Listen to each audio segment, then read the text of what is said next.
Out a no-hitter once again. We've got big injury updates, some key Dodgers returning. Also, one of the biggest Dodgers questions that still need to be answered the rest of the way. Today, we've got Dodgers history.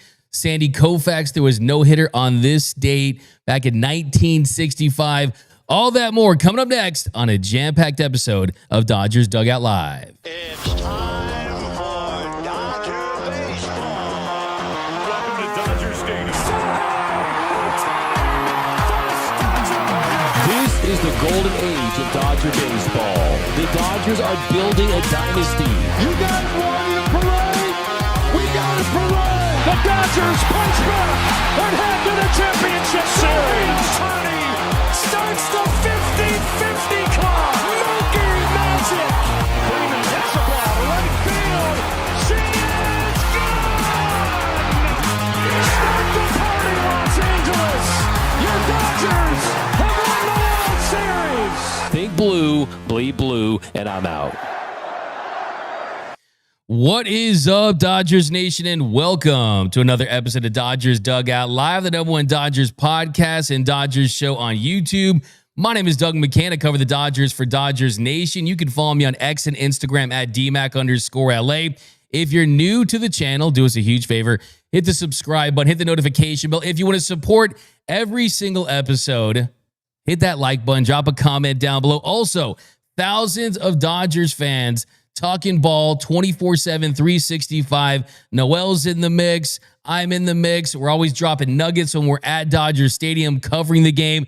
Join the Discord. There's some things you just can't tweet that you want to talk about. A lot of people talking Dodger baseball in that Discord, so I definitely recommend it. We got the VIP section too, where you can get some hats. I know everyone wants the dugout hats, the DN hats, so you can find that there. So definitely join that.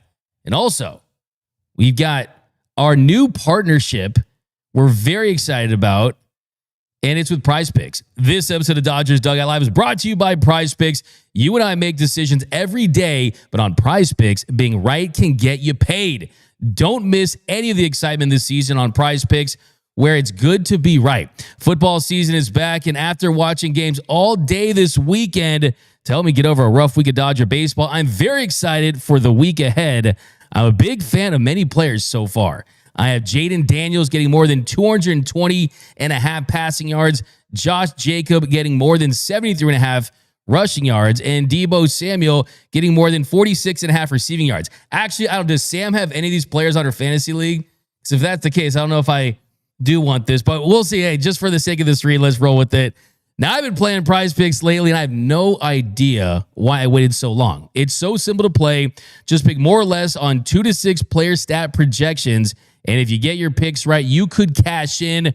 Prize Picks puts their user first, so all withdrawals are fast, safe, and secure. Prize Picks offers Venmo, Apple Pay, MasterCard, and more for quick and easy deposits into your account this football season. Download the app today and use code NATION, that's NATION, to get $50 off in lineups after you play your first $5 bet. You get $50 in lineups after you play that first $5 lineup. That's code NATION, NATION, to get $50 in lineups after you play your first $5 lineup.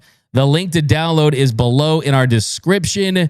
Prize Picks. It's good to be right. We actually have someone in the office that loves Prize Picks that we might be talking to in a couple minutes here. So that should be very exciting. But of course, every episode of Dodgers Dugout Live starts with the poll question of the show. I asked you guys over on the X, which will be the next Dodger? Who will be that next Dodger starting pitcher to throw a no-hitter?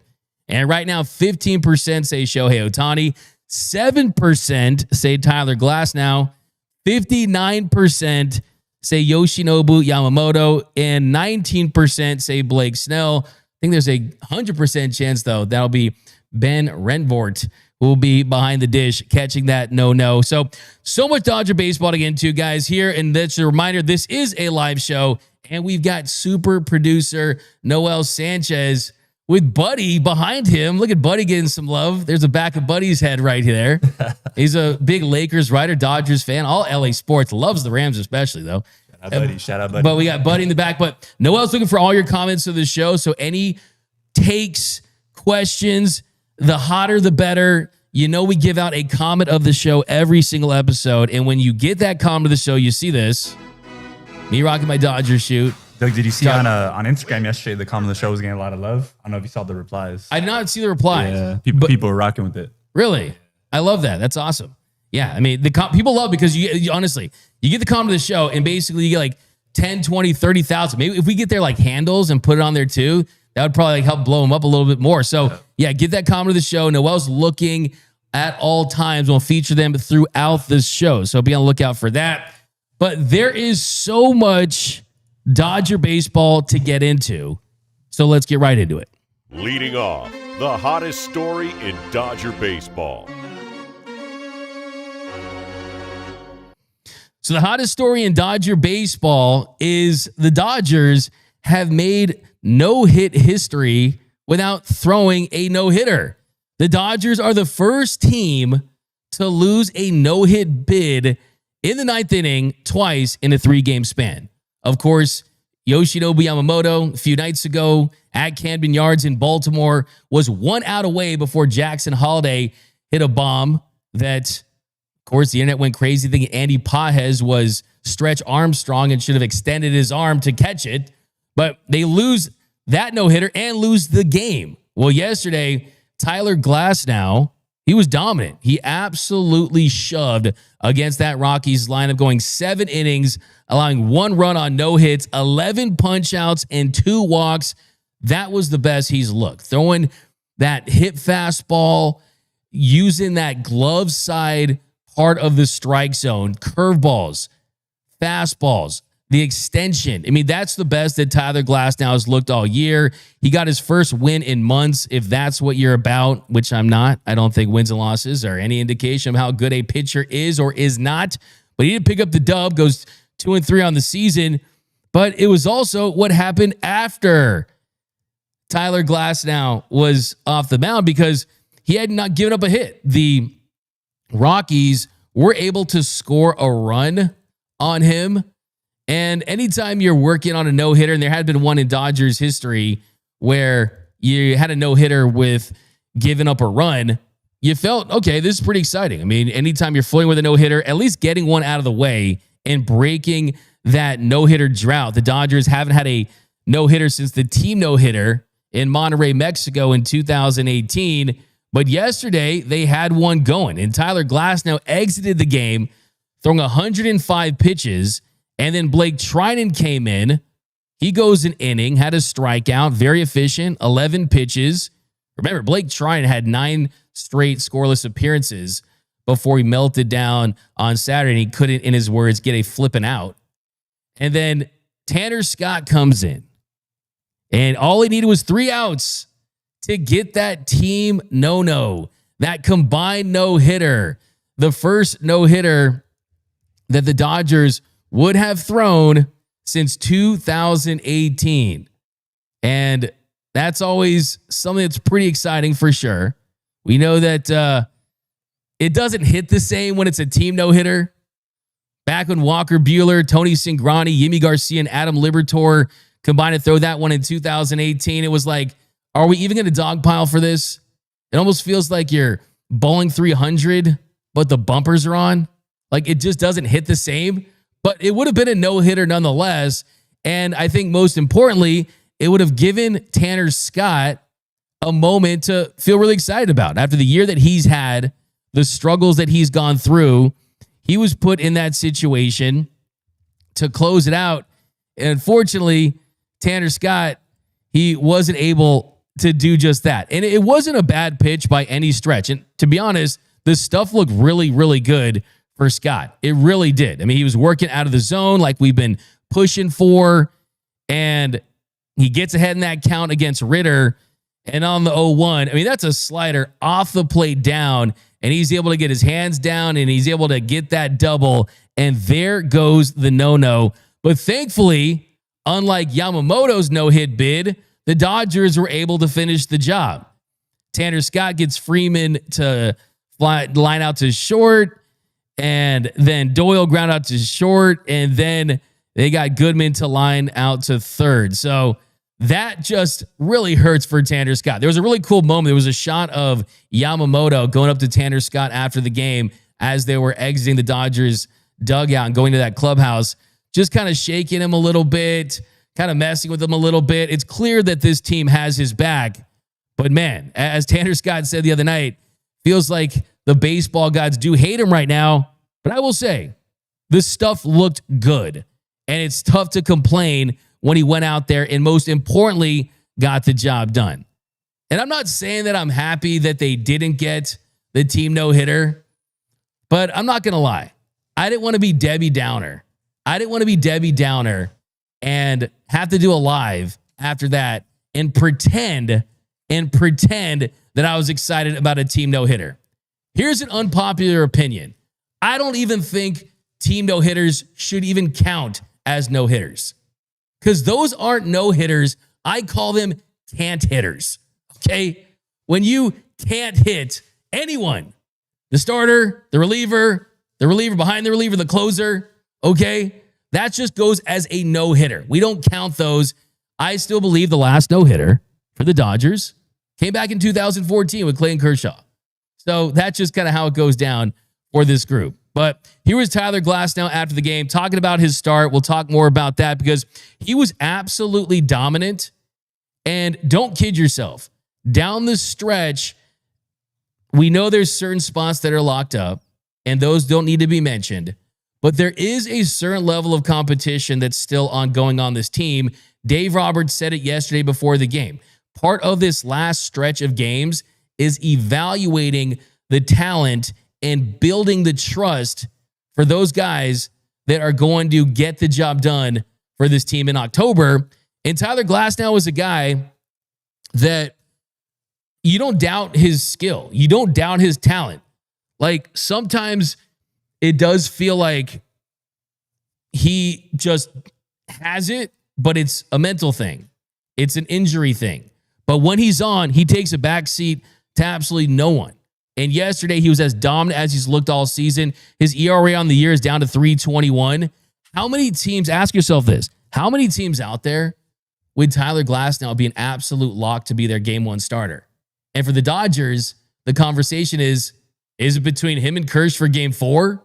Is there a piggyback situation? How do you use that? Some people talking about Tyler Glasnow out of the bullpen, and he has this much talent, and I get it. I see the comments, D-Mac, Tyler Glass arm. I get it. I understand for sure. But the glass now half full approach is what I take with him. And I bet on the stuff. And yesterday, he showed his teammates, he showed Dave Roberts, he showed this organization that he is peaking at the right time. Unlike last year, where he told us on the show. Remember, he was on the show right when he signed. He was like, oh, I want to pitch the most innings I've ever pitched in my career. I want to make the most starts as I've ever made in my career. All that stuff. This year was never about that for Glasnow. It was, how do we get this dude fully calibrated and ready to roll, refining those mechanics? I mean, yesterday, early on in his start, he had a couple walks, and he mentioned after the game that he was working with Connor McGinnis, and they said, keep that front shoulder in, makes an in-game adjustment, and then dominates the rest of the way. And yes, it is the lowly Rockies. That's definitely something to consider. But Tyler Glasnow, I think, made a statement last night, and that statement was that I'm ready to be the guy that you thought you were getting when you signed me to that $136.5 million contract. Here was Glasnow after the game. All right, well, 7 innings of no-hit work. Very impressive tonight. When you look at just kind of how the game started, the pitch count got up, how you were able to really lock in, how would you describe kind of this outing? Everything felt good. I think timing was good. I was a little off on 4-seam and slider early, just yanking off everything, and just got with Connor, and he told me to just keep my shoulder in a little longer. And after he told me that, everything just kind of found its timing, and it just kind of clicked after like third or fourth inning. How encouraging is a start like this for yourself when you are coming off of you guys were scratched from the last one due to the back tightness, but just being able to come into this one, not only being healthy, but being efficient and effective? Yeah, I think just knowing everything's good and feeling good is always the plan, I guess. And I'm just happy I could have like a tiny bit of tightness come back. Everything felt good, and then I didn't think about it at all today. No like reservations or anything, and it felt felt really nice. You had 6 no-hit innings in your last start. Is there something that clicks when you go that far into a game without giving up a hit? Yeah, I think every game, I guess, is a bit different, but I think for me today, like after the 4th, I felt pretty locked in. Like I think each inning is kind of its own thing. You try to keep it as consistent as you can, but I think whatever I found in the 4th, it was just everything was on time. And you said last time you knew it. Did you know it again this time? It'd maybe be a different story, but I respect the decision, and they wanted to take me out, and we ended up winning, so we're good. So there was Tyler Glasnow. I think he feels more confident. I think that he has a chip on his shoulder. It really feels like he has a chip on his shoulder because he knows what people say about him. He knows the reputation that he has. But that's what makes the 2025 Dodgers a better team on paper, roster-wise, than the 2024 Dodgers.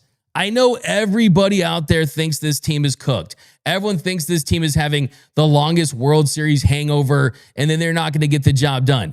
This is what happens with great teams. Like, this is a part of the, hey, we're a dominant team that has won a lot of games, that has played deep into the postseason. Let's not forget, yes, I did think this team was going to win more than 90 to 93 games, and the 91 games that they're projected to win would be their lowest as far as winning a division in a long, long time. But we signed up for October in championships, and great teams as happens throughout the course of history. Everyone wants. What is the most parroted thing about the 2025 Dodgers is they can be the first team. They can be the first team to win back-to-back championships since who Noel? The Yankees. The Yankees. Everyone says it. The first team since the 2000 Yankees. Everyone mentions it again and again and again. Guess what? 2000 Yankees lost 13 of their last 15 games heading into the postseason. They had a 7-game losing streak during that stretch. Teams thought that they were cooked, that they were done, that it was over, and then something magical happens when you got guys that have rings. And I don't just mean one ring up and down. I'm talking about your best players have multiple rings. Mookie, 3. Freddie, 2. Shohei, 1. There's a lot of guys that have played championship level baseball that they're not going to want to play. And I think Tyler Glasnow, he's got a ring and he contributed significantly in the regular season last year. But to have him have a role on this team, I think is going to be big. I really do. And I after last night, I feel like, yes, it's great that Clayton Kershaw is pitching well. It's great that Clayton Kershaw has helped this team. I think exceeded expectations. He's met all of his escalators on his contract. They were hoping to make 16 starts. He's made more than that. He's made 18. And Kershaw is going to be there. I think when they need him, he's going to be there. But you go with the big dogs with the big stuff, and Glasnow certainly has that. Now, as far as Tanner Scott, yes, it hurts. Yes, it's not fun. Yes, he's been struggling. There's no doubt about that. And I think at the moment, I would not be opposed to see him going against lefties and just lower leverage situations while he tries to get back to the attack plan that made him so successful with the Padres and with the Marlins. And that was still going 97, 98, still going slider, a simplified 2-pitch mix, but you're working out of the zone. And when you work out of the zone, that's you trust that your stuff is going to play at a level that you can work off the plate. You know what I think Tanner Scott should do? I think Tanner Scott should hang out with Blake Snell. I think that Tanner Scott should be hanging out with Blake Snell and talking pitching. Because what makes Blake Snell special is when he misses, they're not bad misses because they're so off the plate that opposing hitters don't punish that and slug off of it. All you have to see with Tanner Scott is this. Last year, he combined for a 1.75 ERA with the Padres and the Marlins. And what was his walk rate last year? 12.2%. And the strikeout rate was higher at 28.6% because he had the ability to get opposing hitters to offer off of the plate. This year, the walk rate has been cut in half, 12.2% to 5.9%. The strikeout rate has gone down, but the velocity has been steady. It's gotten better. He looks healthy. He just needs to go back to what he did that made him effective. Don't be who you are. This is not who you are, Tanner Scott. So let's hear from Dave Roberts, who talked about Tanner Scott and this Dodgers win yesterday. Remember what I predicted yesterday? Dodgers would go 6-0 this week. A sweep against the Rockies, a sweep against the Giants. You'd get your shoey. Noel would delete his other Instagram, right? That was the deal.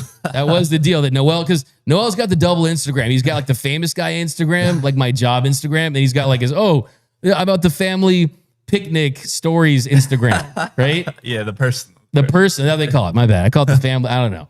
Right. But Noel's agreed that he's just going to go one Instagram from now on if the Dodgers go 6-0. But here, let's hear from Dave Roberts, and then we'll get all your comments.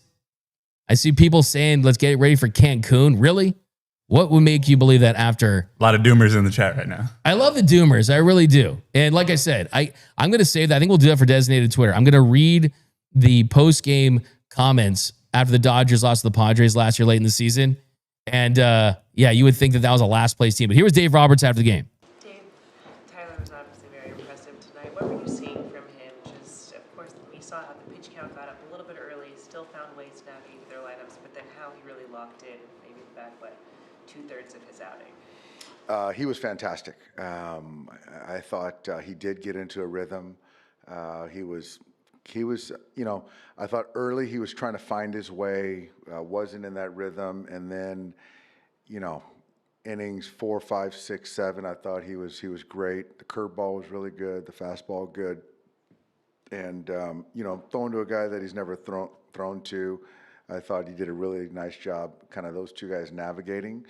And, the pitch count got up. He's a guy that came off, a back situation, 107 pitches. So for me, that was an easy one to take him out of the game at that point in time. But he was fantastic all night. It was good to see. Was it encouraging also just to see how Blake Trinan as well as Tanner Scott were able just to bounce back from their tough weekend? Yeah, it was. I thought Blake did a nice job, and then even Tanner, the double he gave up, that was a ball slider down below. The kid did a good job riding it out, but getting a couple soft contact outs. So good to get those guys, throwing up 2 zeros tonight, and so. But most importantly, getting a team win was great. Given what you just said about Tanner, when you saw that double, even for a second, did you think, oh, no, here we go again? I try to not think like that. I've got to show belief in my players. I really do. And I believe in them, and I've got to continue to show. But they've got to do their jobs too. It was a good night. You talked about maybe having to lean on your starters a little bit more, getting 7 out of Glasnow. How pleased are you with that? I'm very pleased. I will say that where he's at, in other circumstances, I might have thought to eject after 6 and 90 right there. I did feel that with the extra rest for Tanner or for Tyler, I thought the stuff was still good to shorten the game with him. I thought it made sense. And so, I do think that, there's certain times, if it's allowed, if they give me the opportunity as far as efficiency and how their stuff is still playing, to push him a little bit more. And we did that with Yamamoto, obviously with the no-hitter potential. And then we did that tonight. So very, very needed. And I think for Tanner to get into to get through 7 2 times in a row, and for Yamamoto to get into the 9th, those things are going to be good as far as going forward as well. Dave, you can go 5, 6, 7 years without seeing a no-hitter into the 9th inning like that. You've had 2 in 4 days.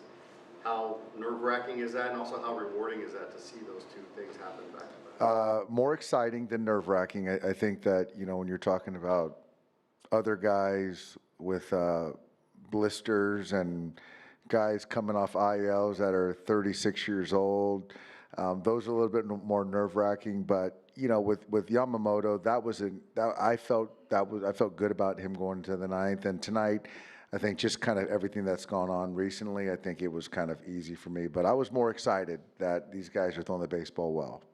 Have you guys completed that no-hitter? Like, for a combined no-hitter, do you mob the guy on the mound, or?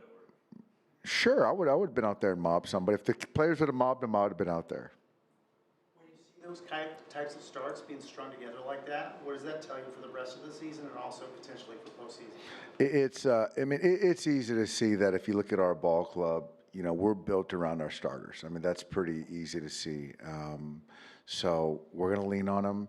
And I do think that those guys just continue to persevere, log zeros, give our offense an opportunity to kind of, break a game open, stay in a game. And tonight we got a huge hit from Mookie, and to give us a chance to win, and also spell the pen at times. So and ultimately get the right matchups, because when you're going shorter, the matchups aren't ideal as certain games go on. So because of what they're doing, it opens things up for all of us. Ben Rortvedt has caught 2 deep no-hit bids in his first handful of games with the team. What have you noticed about how he's been working with the pitching staff? I think with Ben, what's good is that he knows his role on the team, and he's a servant.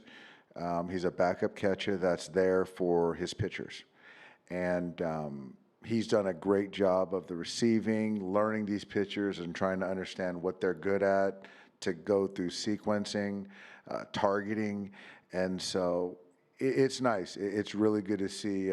He really understands who he is as a major league ball player. Did you think there was a potential play on that Ritter ball to lead off the ninth? You know what? I got to look at it again, but I do think that maybe Alex got a little turned around. I kind of saw it from afar, but I haven't looked at it again.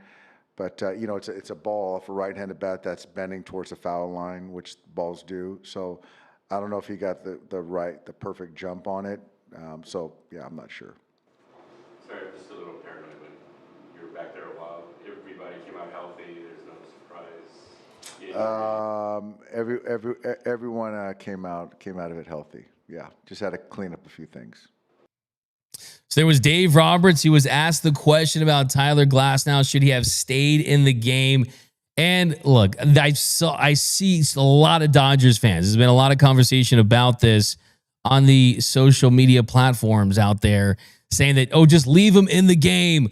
Leave Tyler Glasnow in the game. This is a no-hitter. This is so special. You want him to throw a no-hitter, especially what happened the other night. The Dodgers have had a no-hitter, throw a no-hitter, this, that. Look, he had thrown 105 pitches. And yes, it is an arbitrary number. There's this weird feeling out there once a pitcher hits triple digits, that he's more susceptible to injury because of that.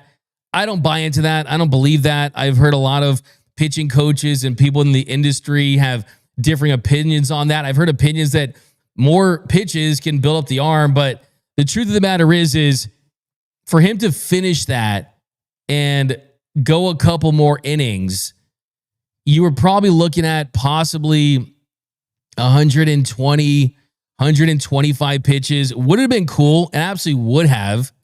But let's not forget, too, he did give up a run.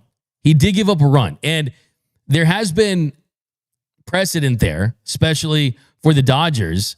Dazzy Vance actually threw a no-hitter and gave up a run. It happened on September 13th, 1925. His no-no against the Phillies. He's the first and only franchise player for the Dodgers that threw a no-hitter while he allowed a run. And also, there's been a time, by the way, where you look at when he does. There was that cool clip yesterday where Tyler Glasnow was reacting to Mookie Betts' clutch base hit, and Mookie is at the plate, really, really good at bat yesterday, and then he gets the base hit, and Tyler Glasnow's like, get down, F yeah. So at that point, he wasn't even guaranteed to win the game. And that's actually happened one time in baseball history. On April 23rd, 1964, Ken Johnson of the Houston Colt 45s, He threw a no-hitter in 9 innings, but they lost 1-0 because the Reds, Pete Rose, top of the 9th inning, he scored on an error, a ground out, and another error. So it's happened before, and I just look at it, look, no-hitters are great. There's been 326 of them in the history of Major League Baseball. But I think with Tyler Glasnow, the way that he's had injury issues, the way that he's had mechanical fixes throughout this season, was there really a reason to go push him, even though the stuff was still playing? I don't think so. I know some people might think that's soft. I really do. But the truth of the matter is you still have to get 6 more outs. It's not easy to do. And yeah, I don't know. It wouldn't hit as much for me having a no-hitter and you end up giving up a run. But that's just me. I need a clean no-hitter, 0 runs allowed. And I think the injury history, if for whatever reason, think about your reaction would be is if Tyler Glasnow pitched that no-hitter against the Rockies, and then if at any point, either after the game or for the last couple of weeks of the season, he ends up going down with an injury, you guys would be up in arms, complaining, fire Dave Roberts. What were they thinking? So I think it was the right decision. I absolutely do. Now, as far as a takeaway I have yesterday for a guy that I think is the unsung hero, this guy to me is starting to become kind of like the Brent Honeywell of Dodgers catchers, and that's Ben Rortvedt. Because I don't know what it is about Ben Rortvedt, but I think the pitchers really like throwing to him. And I think a lot of that has to do with the fact that because he's new, the pitchers have been calling more of their own game with him. But what he's so good at doing, if you watch him closely, is he knows how to frame. He knows how to get those calls, the bottom of the zone, on the corners. They're just summing up Ben Rortvedt. I mean, when he came in, he almost kind of felt like this NPC guy that you weren't going to remember his name. But I really like the way he carries himself. Here was him after the game. Talking about just this whirlwind that it's been for him. I think he's handled himself like a complete pro, and I'm happy that he's in this organization. Well, Ben, it seems like you get activated, and you seem to be in a lot of games in which there have been quite a few no-hitters. Can you just describe this one tonight in which we're navigating through the lineup with Tyler Glasnow? Yeah, first, I'm just grateful to help out. You can't replace what Will Smith does in this team. He's the glue that holds this team together. So I'm just grateful to be able to help out. Learned a lot from him this week, him and Dalton. Today was a lot of fun. I've been on the opposing side facing Glasnow, I think once, maybe twice. When he's filling up the zone with 4 pitches, it's not a fun day. So he did that today, made them respect all 4 in the zone, and you guys saw the result. The breaking stuff seemed to be key. How would you describe just how his curveball was playing tonight? Just big. It's big, it's slow, it's sharp, and we have to respect it in the zone. You have to respect the heater he has and the extension. I mean, like I said, it's not fun. It's not fun at all. I'm glad to be catching him, not hitting against him anymore. Is there kind of a shift after the first 3 innings where you did kind of need a lot of pitches to get through them, that's where you see the Yeah, we ended up kind of tweaking fastball he was throwing a little bit and got a little more consistent release and trying in the zone more. And I just think I was learning him early on. I think you guys kind of saw it. I was kind of choppy behind the plate a couple of times with him, just trying to do my best to stay on the same page as him. And finally, I think we got a little more in tune by the third or the fourth, so that was good.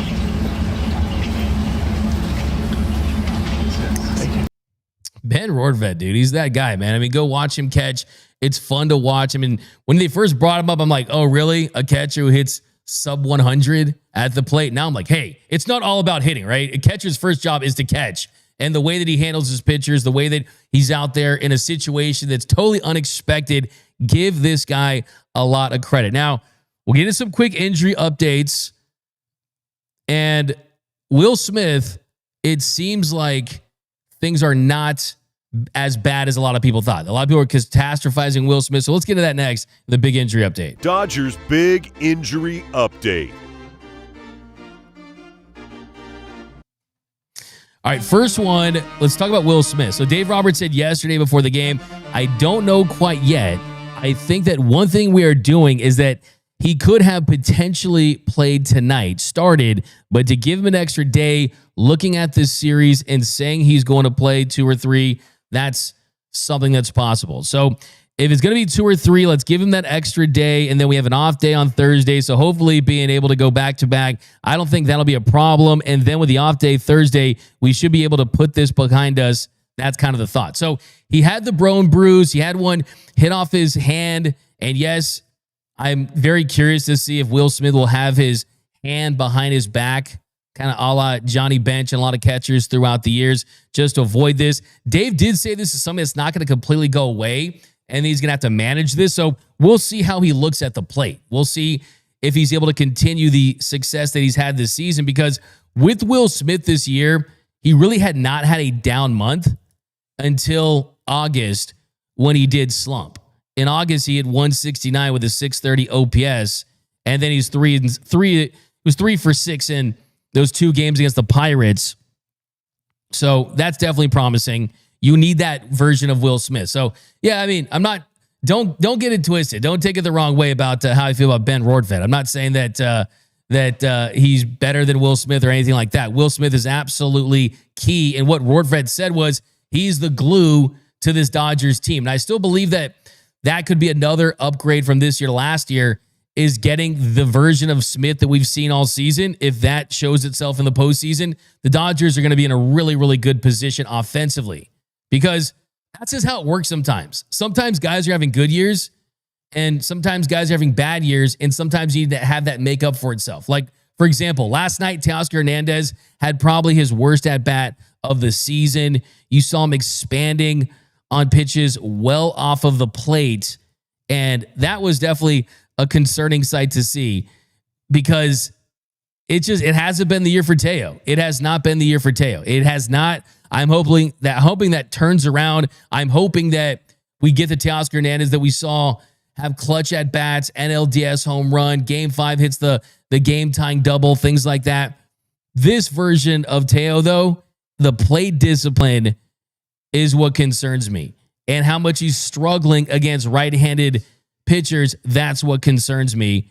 And the truth is that with Teoscar Hernandez, who yesterday he had a strikeout swing looking in the 2nd inning, and then the really crushing one was in the bottom of the 6th inning when he goes down on 3 pitches, and the second pitch of that bat was a 4-seamer well off the plate. Like, the truth is, right now, if I'm keeping it 100 with you guys on Teoscar Hernandez, right now it looks like a bad signing.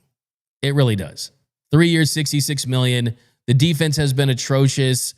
The offense hasn't been good enough to make up for it, even though he's around league average. That's the truth right now. But also, he does have a golden opportunity to make you forget that ever happened. If he comes through in the postseason and is a big reason why they win, I'm talking about a clutch home run, the DS. I'm talking about raking in the NLCS and the World Series. If that bat shows up in the postseason like it did last year, it's still an acceptable signing. But if it's struggling, if it's not having success against lefties, if he makes a bad play in the outfield, then it's wait a minute. Do we consider trying to trade Teoscar Hernandez, whether it be eat some of that money and then go after a Kyle Tucker, or do you keep Teo moving to left and hopefully that was just an off year and then you trade Andy Posing and Kyle Tucker? Bottom line, they need more outfield production. They really do. The Dodgers 2 years in a row now have had some of the worst outfield production of any team in Major League Baseball. So you don't want that to continue. So that's kind of the issue, though. And also you make up for it, though, with Will Smith being good this year and not having as much success last year. So that's kind of how it works in these runs. Players have good years, they have bad years. Dalton Rushing, another guy who they're missing on Saturday. He fouled one off his shin in the 6th inning. He was writhing in pain. It looked like it was pretty serious. The CT scans show no fracture. Dave said yesterday that right shin contusion is showing improvement. They're seeing more mobility, and they're expecting to have him back once he's eligible to be activated from the IL. So Smith back, Rushing back, Ben Rortvedt, hey, get that World Series ring, hopefully. Other interesting one that Dave talked about yesterday was Brusdar Graterol. If you had any hope that Brusdar was going to come back, it's unlikely. Dave said that it's fair to operate under the assumption that he will not be back this season. Dave said, I think with bruised arm the last couple years, he's missed significant time. But then when he's ready, he has the ability to not let the postseason phase him. So they didn't slam the door shut, but I think it's safe to say that they're not expecting it at this point. Tommy Edman's supposed to be back tomorrow. Alex Vesia should be back today. And another one is Brock Stewart. That's kind of the wild card in all this. That was their big trade deadline acquisition for the Pen, was Brock Stewart. He didn't look good in his appearances, and he's been injured. So that definitely makes that look like a trade that hasn't bared any fruit. But Dave did say that he's been better, that he expects him to contribute to this team. Brock Stewart said himself that he took another cortisone shot. And he said it took a couple days to settle in, and then he had to build up that throwing capacity. So, look, they're going to try to get him back in the mix, and hopefully he can do things similar to what Evan Phillips was able to do, and that is be good against right-handed hitters. I mean, you look at Brock Stewart, I think the big concern too is he's never pitched this deep into a season in his career, and there's going to be a lot of pressure on him, and we saw how that impacted Tanner Scott. But he said, hey, if everything goes well for the live BP, then he's going to go to OKC, and they'll have just one outing there, and then they'll put him back in the bullpen. So he's given up 2 runs in 3 2/3 innings for the Dodgers before heading to that injured list. And I'm hoping that Brock Stewart can do something for this Pen, because they need all their options available. All right, so coming up next, we've got a Dodgers Did You Know? We got the 7th inning stretch, and we've got a special guest. You know him, you love him. We'll get into that next on Dodgers Dugout Live. Welcome to the Dodgers Nation Podcast Network, your front row seat to everything Dodgers all season long. Home of the #1 Dodgers podcast in the world, Dodgers Dugout Live, hosted by me, Doug McKain. Friends call me D-Mac, and we cover everything about your boys in blue, everything you need to know about Dodger baseball in less than an hour. We've got breaking news, post-game breakdowns, roster updates, trade rumors, in-depth player analysis, Dodgers trivia, you name it. Whether it's a wild walk-off at the Ravine, a key call-up from OKC, we've got the insight, we got the coverage, and we're here for you all year long. We're the #1 Dodgers site on every platform, and we're born and based in LA. We're loyal to the soil. Dodger baseball is what we do. Trusted by tens of thousands of daily listeners, Dodgers Nation is more than just recaps. We are LA. Whether you're in Echo Park or out in the Valley, Beverly Hills, whatever it is, if you bleed blue, this pod's for you. The more you guys subscribe, the bigger we can build, and we can do this together. So stay up to date with our Dodgers Nation post-game shows and breakdowns and podcasts. You can listen while you're lifting, while you're in traffic, or while pretending to answer work emails. We won't tell. Subscribe now on Spotify, Apple Podcasts, or wherever you get your baseball fix. So if you're a new listener or a longtime listener of the podcast, write us a review and we'll read it on the show. Join the conversation, stay ahead of the game, and never miss a pitch with the Dodgers Nation Podcast Network. And welcome back to Dodgers Dugout Live, the #1 Dodgers podcast and Dodgers show on YouTube. Got some super chats. Parker Lee, Andy Richter 79. If that's Andy Richter, hey, I love Conan O'Brien. I was a PA on that show for a while. $5, we changed to Rortvet, and we're throwing no-hitter-ish games. Coincidence, or is Ben Rortvet the master of calling pitches? Well, actually, I think he's a master of framing pitches, and I think that you're seeing pitchers more involved in their pitch calling. So I love them, but it's a short-lived thing. Their #1 guys are going to come back. I think Dodgers fans are getting carried away. Like, oh, just put Ben Rortvet out there and we'll use Will Smith as a pinch hitter if we need some runs. No, that's not the case, okay? Love the guy, but they're going to get healthy, and he's definitely done a great job stabilizing that battery with them out. But guys, we have got a special guest, and you know him, you love it. He's the lead editor here at Dodgers Nation. If you want to know everything about the Los Angeles Dodgers, I know a guy, and his name is Noah Cameras, the lead editor here at Dodgers Nation. Now, Noah, first thing, we get chats all day about Michael Conforto. Michael Conforto He's had some hits lately. He goes 1 for 4 yesterday. The Dodgers are 5-0 with him in the cleanup spot. Do you think it's a lock that he's off the roster in the postseason? I'll hear from you first.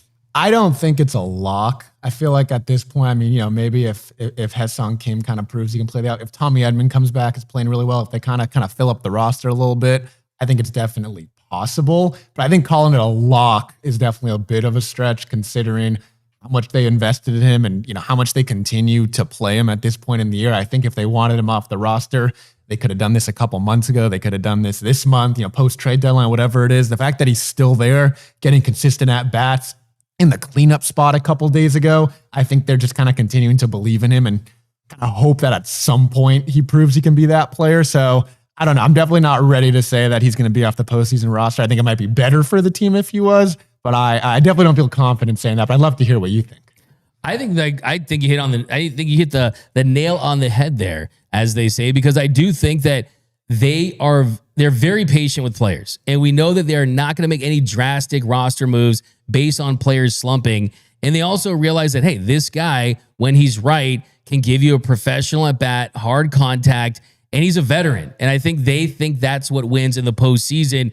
And you look at the bottom of that roster, right? I mean, you got guys like Ha-Seong Kim who can play second base. We still have to see if Ha-Seong Kim can hit consistently after the injury. But even before the injury, the strikeout rate had gone through the roof. And he's also a guy that they potentially have for as much as 5 years, right? Just like Roki Sasaki, you don't have to rush the development of Ha-Seong Kim, right? As you point out, sure. I mean, I get it. Like, you're spending $400 million on a roster, $4 million for Conforto, whatever's left on his prorated deal. It's not that. But I do think that they always kind of want to look like the smartest guys in the room. And sometimes they don't live by the what must be done eventually should be done immediately theory. And sometimes it pays off. What if they DFA'd some of these? What if they moved off of Max Muncy earlier this year? Yeah. Or what if they give up on Andy Paz? What if they give up Andy Paz this year? There's so many different examples of this team doing just that. Everyone's got to have the punching bag. And when Chris Taylor was gone, Conforto became that punching bag. And yes, the numbers are the numbers. The double plays, the defense isn't good. It doesn't bring you much as a base runner, but I'm with you. I definitely think that it's something that they're going to continue to entertain until it drops off completely. But yeah, I mean, we'll see. But next one asks you about the rotation in the postseason. Still early. The way things are lining up, I was kind of going through the schedule there. And you will look at the current rotation, the way things could line up based on the dates. Could be Snell, Ohtani, Yamamoto. I think it'd be tough to not guarantee Yamamoto a start in game 1 or 2. The dude's a straight up killer. No, I think Yamamoto has to be your game 1 starter. I just feel like what he showed last year, obviously the first start wasn't great in the NLDS, but then he comes back in game 5 and pretty much sends the Dodgers to the next round. And then he kind of continued to be that guy for them in the playoffs. And he just kind of has stepped up more and more every year. He already talked about how last year's experiences in that first game really helped him learn how to pitch in big games. I feel like he has to be your game 1 starter, honestly, no matter what at this point. And then I'm with you. I think Snell has to go game 2. He has the experience for sure. He looks really good at right now. And as long as he kind of continues to pitch that way, he can get you 5 strong innings. Then obviously you have the Ohtani question right there, which is just how are they going to use him? I know they kind of keep hinting about we haven't said no to him being a reliever. I don't really see how that works. I'd definitely love to hear your thoughts. I don't really see how that works. And then like you said earlier, the question is who's going to be in the game 4. But I think I'm definitely the top of the line has to be Yamamoto, just considering what he's done for them this year and last year in the playoffs.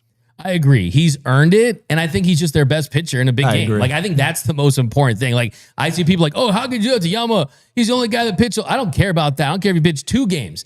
He's the guy from the eye test standpoint and like a killer dog type standpoint. We saw what he did last year, even with kind of that extended rest. He looks like he's primed and ready to pitch his best right now. I do think it's kind of interesting how things are lining up. I think what they'll eventually do is line up where Kersh pitches the last game of the regular season. Yeah. And if they do it like that, then it's okay, Kersh, see you maybe the NLCS. Yeah, exactly. And then it becomes the conversation too, is Glasnow a better pitcher than Blake Snell? And I think there's a world where you could see Yamamoto in game 1 and Glasnow because he pitches so well at home in game 2, and then you use Blake Snell, and then we'll see what happens with Shohei Ohtani. Hey, everyone's lining up their rotations.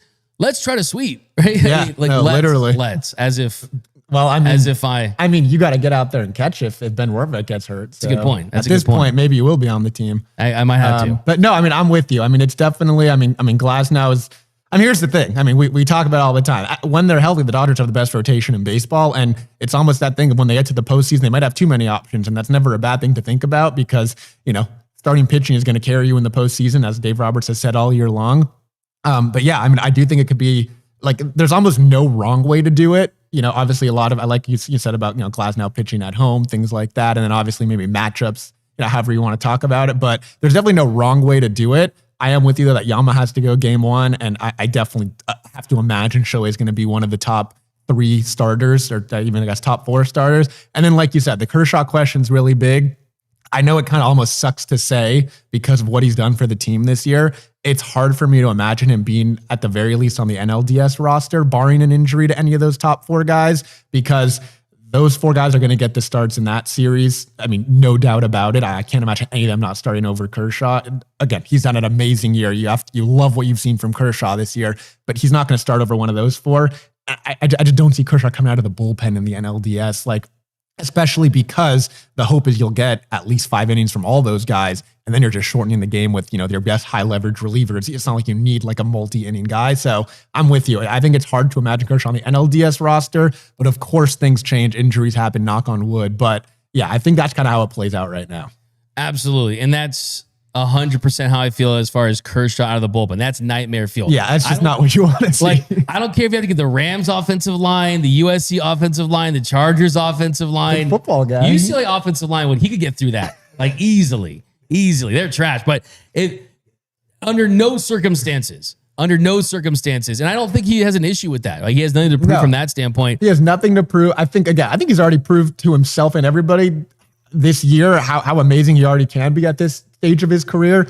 He doesn't need to do anything in the postseason to prove anything. He said last year he wanted to contribute to a World Series championship one more time. If the Dodgers win the World Series this year, Kershaw will be one of the biggest contributors considering what he did in the regular season. There's no need to force any playoff things. No need to have him run out of the bullpen later. They're good. He's proved everything he needed to prove.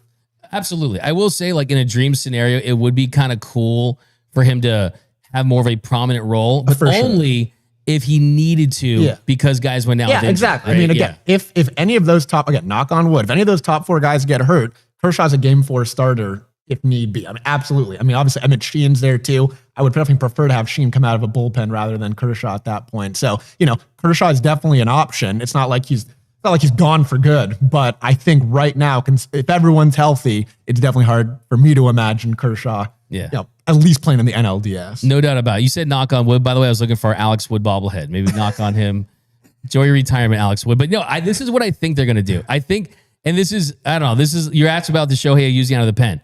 I think the way to do that is by pitching him in game 1 of a series. Yeah. Because if he doesn't pitch, if Snell pitches late in the year, like it's kind of lined up potentially, what they could do is you have Shohei Ohtani piggybacking with Emmet Sheehan. Yeah. I don't even want to see Shohei piggyback with Kersh, right? I mean, Sheehan's got that fireballer type of stuff, and it's not necessarily high velocity, but it's a four seam that really plays up and misses bats, has a lot of good movement to it. And then I just love the idea of using Shohei in game 1. First of all, just the electricity of that alone. Just the aura. The aura, there you go, as the kids say. Pure cinema, whatever it is. But just that alone would be incredible to, I think, jumpstart this team. We've seen what Kershaw does when he's on the mound for his team. I think Ohtani does that a little bit. Alex Call killing himself in the left field, running to the fence. Guys want to play for Shohei, and then it's, Shohei, you rake for the rest of the series. And then when it's time for the clincher, it's, Shohei's warming up. It's a perfect way to play it. I don't think that you could use him multiple times out of the bullpen. No, definitely. You can, obviously, the way the rules play out, you can never use him and bring him back into the game. It has to be 9th inning. So 9th inning. I mean, what if they bat around? What if he gives up a lead? There's all kinds of complications, but let's be honest. If Shohei's pitching late in the game, nothing is certain, but it feels like it's a lock to the game's over. No, right? I mean, I love your thought. He's got plot armor. Yeah, no, I mean, I love your thought of, the game 1, then you maybe have him ready in game 4 out of the pen. I mean, in my opinion, Shohei coming out of the bullpen, which again has to be the 9th inning because you can't bring him back in. I think it has to be a perfect storm where like he just ended the last inning, or maybe he was, the second to last batter in the last inning. So it's 7 or 8 batters away, and they have a multi-run lead, and it's the 9th inning. Like I do think it has to be that perfect storm, but I think it's a never say never. And I think it's definitely an option. The fact that they haven't said no to it shows to me enough that it's something they're at least considering and talking about, because that's something they could easily say, no, that's not an option. And then boom, move on. Like, last year it's like, hey, could Shohei come back and pitch in the postseason? No. Okay, cool. It's not happening. But this year it's like, hey, could Shohei pitch in the 9th inning? Could she be bullpen? Yeah, maybe. We're having those conversations. So clearly they're thinking about it. But yes, I do like the idea too of, like you said, him taking game 1, knowing he can come back later in the series out of the bullpen, and then potentially not only starting a game, which would kind of be a little storybook in itself of having him he had the big hit last year off of Dylan Cease to kind of jumpstart their postseason when they were kind of quiet for a few innings. And then this year to be the game 1 starter and jumpstart it, I think that'd be pretty cool. Yeah, I totally agree. And I think the interesting thing that you bring it up is the fact that last year, and first of all, I can already feel the comments. Why don't you make the postseason first? Yeah. And yes, I do have nightmares of the Dodgers going to Wrigley Field in a wild card series. I don't want to see that, but that would be horrible. But the fact that they do have options makes it so interesting. Last year, like, they didn't have decision fatigue. No. They're like, oh, this is who we got. It's like it's going to be Yamamoto and then anything else we can throw in there. It's like Jack Flaherty wouldn't sniff this rotation. I mean, Walker Buehler. It'd be hoodie. The Dodgers had a chance to bring back Walker Buehler, and they said we're good. So did you see that Walker Buehler gave up a home run in the first at bat of his triple? I mean, here's the thing. I'm always going to pull for Walker Buehler. I love Walker Buehler, and I hope. I mean, to tangent second, I hope things work out with the Phillies. I hope he can kind of, again, maybe just step up in the postseason like he did last year. But for anyone who thought he was going to make sense for the Dodgers, I mean, he was never going to make sense for the Dodgers. No, I think this is hopefully lining up. So I'm actually hoping that Buehler had more success in the minors, just so they could see him in the Phillies. And then that once a Dodger, always a Dodger, Buehler could come out and he could serve up a dinger to the Dodgers. To Shohei. But all right, last thing here, Tanner Scott. Are you selling all your Tanner Scott stock? Do you think that he'll find a way to figure things out? Because the way I look at it is this. They committed to this guy. If you punt on Tanner Scott in year 1, you're either going to have to eat that money and trade him. He's going to be broken after this year. And the way this stuff is playing, it's like he's not that far off. If he had Noah Syndergaard, 4 mile per hour dip in velocity, something like this stuff is not that far off. And I think Jack Dreyer deserves a lot of flowers, and I think that there's a lot of confidence, but I kind of like to separate things on this show of what I would want them to do, what I think they're going to do, and I think they're going to still be confident in him. I mean, we'll see how it works out, though, but I mean, do you think that he can turn things around? I think the Dodgers have 72 million reasons to kind of stick with Tanner Scott. I mean, again, like you said, they're not going to eat the contract in year 1. I mean, there's just no way, Andrew Friedman's finally spends on a reliever, and then 6 months later just completely punts on him. So I think they're believing in him. I think they have to believe in him. I mean, when they built this bullpen, it was the idea that Tanner Scott was going to be their 9th inning guy in the postseason. Yes, he maybe not that guy right now, but I think you're just hoping that, these last few weeks, he at least gets closer to that guy. Like you said, he's not so far off. I mean, the stuff is still there. It's just kind of, tweaking a little bit. But I do think that they are going to continue to believe in Tanner Scott. They're going to continue to put the work in to try to get him back to who he is. And they're going to hope that come October, he looks like the pitcher who they faced in October when he was just shut down against them. And, obviously it's almost it's like they're hoping too much, you can say, that it's just going to happen. But it does kind of feel like one of those things when the lights are brightest,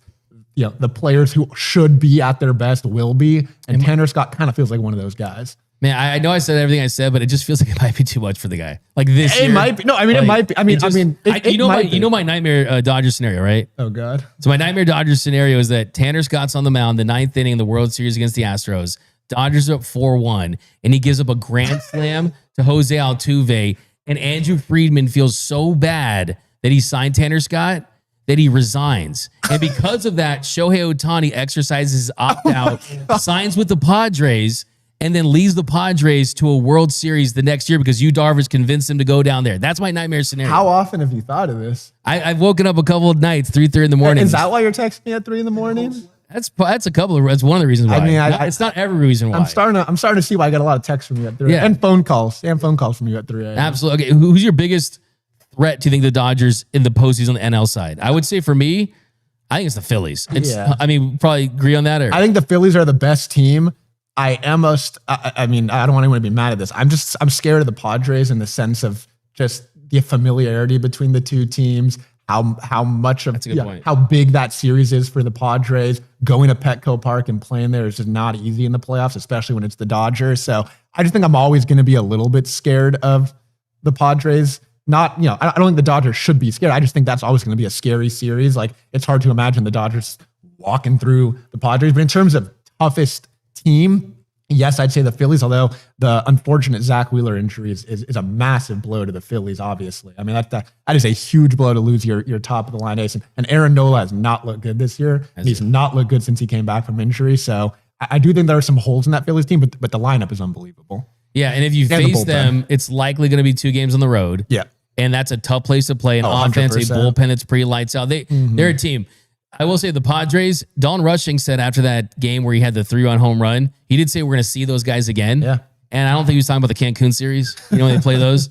So no, I mean, it's pretty much going to feel like every year, as long as the Padres continue to stay at this level, that they're always just going to have to meet in the playoffs. The script writers are going to want that one for sure. I mean, it's definitely the best for baseball on the NL side. Like, obviously, Cubs, Brewers, whatever, Dodgers, Phillies will be great. But I mean, Dodgers, Padres, I think it's going to get the most eyeballs. And it feels like every year they're going to have to go through each other. And that one year that the Dodgers can't, and if the Padres go all the way, it's going to be brutal for Dodger fans. So they're just going to have to keep hoping that, Tanner Scott figures things out and can shut down his former team. Absolutely. No, that's let's not get too ahead of ourselves with those are the questions, but give it up for the great Noah Cameras. You can follow him. This guy runs Dodgers Twitter, runs the game. That's all you. His you. reels. That's all you can read his work. Him and Valentino Martinez and Gabe Smolson, the elite writers here at Dodgers Nation. Go check out all their work at dodgersnation.com. All right, guys, it's your turn. Bring back Noel, who's we'll get a chair for Noel. Noel is back in the mix. I just stole Noel's chair. Thank you, Noel. And I had to make sure the stream was going smooth from the ground, but I needed Noah to get some. Noel's the real MVP here, guys. Never forget that. All right, so let's go to the 7th inning stretch. We'll get all of your comments, all your takes, all your thoughts about your boys in blue. We'll look for that comment of the show. That's coming up next on the 7th inning stretch. The 7th inning stretch. Is that really 1-1? All right, we got D-Mac. I'm not going to try to learn Ben Rortvet's name. He needs a nickname. What y'all got? B-Roar. Rortvet. We got to let's see. That's funny. Look, there's George down below in the comments right there. He said Ben Rorvet too. Okay, I like that. Like roar, right? Yeah, Well, that could be the comment of the show today. Who can think of the best nickname for Ben Rortvet? I like saying his name, Rortvet. Jose Aguirre, I want D-Mac to narrate me going to the bathroom. You're gonna get a bruh for sure. I mean, come on now, drip, drip, drip. Chris Frosthager, Kershaw 11 wins away from passing Don Sutton for all-time Dodgers wins. That's interesting because that's something that means something to him because it's a team-related statistic. And also, could he come back? He could easily get that. But just look at Tyler Glasnow. I mean, hasn't pitched that poorly and has 2 wins on the season. Could take a couple years to get 11 wins because it's based on your team's offense, right?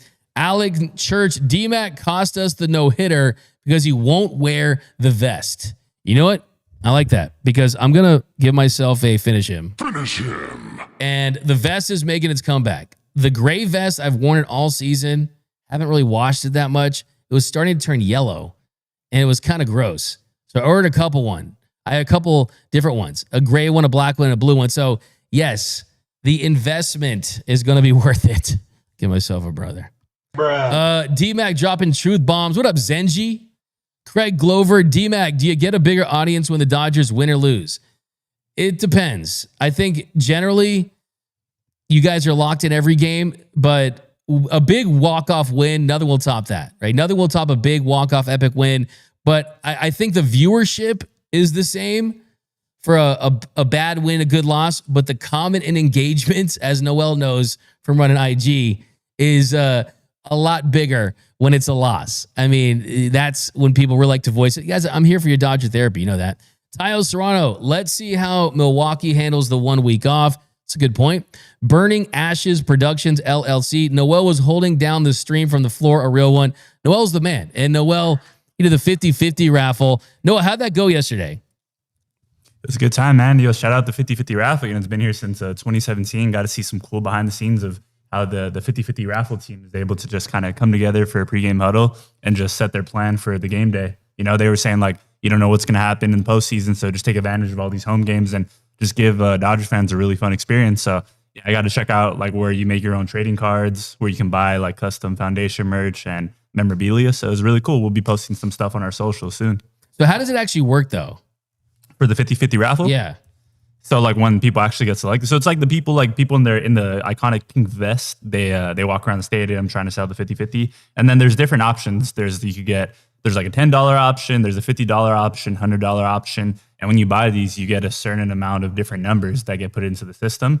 And then usually around the 8th inning, they pop it up on the Dodgers vision board and they show like the winning numbers. And I think yesterday it got all the way up to around $30,000. So of that $30,000, you'll take home half of that, and then the other half gets donated.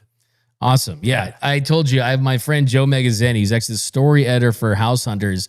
Ari is pretty much a baller. He's a lawyer too. That dude wins the 50-50 raffle. Like I was like, they shouldn't let you win the 50-50 raffle, bro. So Joe Magazzini, why don't you like donate all of it? All right. Greedy dude. All right. We got Adam Young. Dodgers need to go Cobra Kai on the Rockies this next 2 games. Get their confidence, swagger, and joy back. I honestly, I think that Yoshinobu Yamamoto loss and everything related to that could have sparked something as much as a win could have. Because it felt like an angry win on Sunday. Shohei hitting those 2 home runs, Kersh 8 strikeouts. And yesterday, yes, the offense was down, but Mookie had a clutch hit. I think the pitching was obviously stellar. So I think this team is very focused and very locked in. That's why we got 6 wins this week. And if they don't, I'll edit that part out. Justin Lamas, nightmare scenario is we sign Hollywood Lifestyle after the Angels release him next year. Oh, come on. Don't bring up Anthony Rendon. Steve Sapo, D-Mac, who would you rather have if you can't get both Tucker or Kwan? I say Kwan. He has a great arm and a hit. Easily, I would 100% take Kyle Tucker over Kwan. Yes, if you traded for Kwan, it'd be prospects instead of money. But Dodgers aren't hurting for money, man. Okay, and they want to preserve a farm system as much as they can for when they need to make moves. So I would take Tucker for sure. Kwan's defense is really good, and he's got probably one of the best arms, if not the best arms. But they're not in the same league when it comes to hitters. They're just not. We got Claudia 11. At this point of the season, how bad the Dodgers have been playing. The one goal is to win the division. No hitters are great, but not at the expense of one of our bullpen. Yeah, it's true. Like I said, win the division is not enough. Like you got to find some way. You got a 3-game series with the Phillies, September 15th to the 17th. You got to hope they lose a couple. You got to go on a run. Like, give me the bye week. Give me the bye. Like I do not want to play in the wild card round. Okay, it's just baseball. Too much weird stuff can happen. What does Andrew Freeman say? It's the cinema of baseball. We don't want to go to that movie that early. Okay, El Rojas. It is extremely difficult to go back to back, and this team doesn't look hungry enough. Too many 0 for 4s last year. Teo hit. I totally disagree. I think this team is as starving as they were last year. Is Blake Snell hungry? Never won a World Series, right? I mean, the legacy that could change, right? Special team. What have I said on the show? Special teams win 1 World Series. Legendary teams go back to back. This Dodgers organization has never gone back to back. We've seen the Lakers do it. We've seen great teams do it. If they want to elevate themselves, they have a chance to elevate themselves. And then you could start entering that conversation with some of the great teams in history. And as great as last year's was, you didn't do that last year. You won a World Series, but you could truly enter the all-time conversation the more you win. So I think they're extremely, extremely hungry. I really, really do. George D-Mac, who has better hair, Glasnow or Fabio? Can't believe it's not butter. Do you guys even know that quote? I mean, you do? Really? Okay. Yeah, that's a Fabio. I would say Glasnow's got a pretty nice... Okay, give me your 3 best show flows on the hair, Noel. Wait, show flows on the hair. 3 best show flows on the team. All right, I'll go Glasnow. Glasnow 1? Yeah, I go Tanner Scott 1. Maybe the beard. Okay. I'll go Glasnow 1. I'll go Shohei 2. Ha-Seong Kim 3. Damn, that's a pretty nice list. How about you? You kind of had me thinking. I'd probably go. Man, let me think about this for a couple seconds. I'll go Mookie, Dave Roberts, and Tanner Scott. I knew you were going to say Mookie. I knew it. Okay, I'll say Shohei because he's Shohei, and when he's doing the Shohei vibe with the, when he kind of, I like when he does get a haircut for a little bit. Yeah, and he kind of like does the thing where he kind of, and then man, Haesung Kim's a really nice pull. For some reason I wasn't thinking about him, so Haesung Kim is pretty. No, you know what? Going Justin Dean, baby. yeah. No, Justin Dean, baby. Justin Dean That's your too. guy. That's my guy for sure. Justin Dean, and then Tyler Glasnow's got a nice little flow there for sure. Who's your top 3 down below? Martin Troop, D-Mac. There's a lot of Dodgers fans in this thread that owe Mookie an apology. Some folks wanted to move down in the lineup. Look, man, they're passionate. Dodgers fans love this team. Remember, hurt people. Hurt fans hurt their team when they talk about them like that. Like, they just love hard, and that's what this is all about. Young Yi, Sheehan will pitch a no-hitter until the 6th inning tonight. Young Yi, hot take. Dodgers Z Showtime fans, Dodgers need a new hitting coach. Go Albert Pujols or JD Martinez as a hitting coach. That one's interesting, and this is a conversation we'll revisit. Pujols wants to be a manager. I don't know if JD Martinez has expressed any interest of wanting to be a hitting coach. You're basically saying, hey, bro, you got to retire, right? So we'll see what happens, but I think it's an interesting idea. But all right, guys, do we get a comment to the show? Oh, let's see. Take a look, TD, and we can look together. All right, let's see. We got Steve Sapo. Tanner's last pitch looked like a slider that slipped out of his hand. We got lucky. It didn't hit out. That hitter had 29 home runs. Yeah, no, that was pretty nice. Alfonso Lucio. October is a different monster. Yeah, no doubt about it. Yeah, baby, 1. It's obvious by now that they're going to Cancun early, having trouble beating the Rockies. Okay. All right, we'll remember that. We'll remember that. Dustin Dugan, Glasnow is not the guy. Postseason ERAs, yikes. We've got Keith Potter, D-Mac. I trust Gas Station Sushi more than Tanner Scott. First of all, Gas Station Sushi is not that bad. But we've got Jose Aguirre. The season's over. People still going to be in the chat. It's going to be funny. Go focus on football then. What are y'all doing? First of all, Jose Aguirre, if you're trying to tell people not to be in this chat, that's not the idea. Okay, that is not the idea. Okay, how about this one? Foxy Cinnamon. I did like the F yeah during the game when the Dodgers closed out the 8th. Classic. Okay, anything else? Damn, I'm trying to look at the feelings right now. Glasnow performance last night just booted Kershaw from the postseason rotation from RH. I don't think that last night changes anything. I think that they have their plan in place no matter what. Okay, we'll do the. Is there a therapist one in there? I see. Yeah, he said D-Mac is our therapist. That's our comment of the show because you know what? You guys are actually my therapist. Okay, that okay. And Anna. Justin Woodfull. That's gonna do it for this episode of Dodgers Dugout Live. We'll talk about Sandy Koufax's perfect game on the post-game show from Dodger Stadium. So I'm going to the game a little later, but that's going to do it.